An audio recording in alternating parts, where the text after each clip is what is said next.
Реклама да, балдар реклама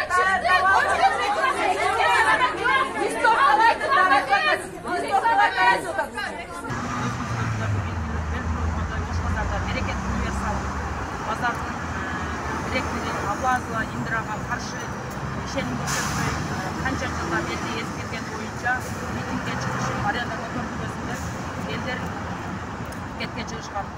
Анан митингде аренда көтөрүлбөйт деп Болот Касымбеков чечип бергенден кийин базарга келери менен кайра өзүнүн интригаларын баштап Бегалиевдин астына барып эмне кылып алдыңар, мени ал жумуштан ала албайт, документациянын бардыгы менин колумда деп азыр арендаторлорду коркутуп атат.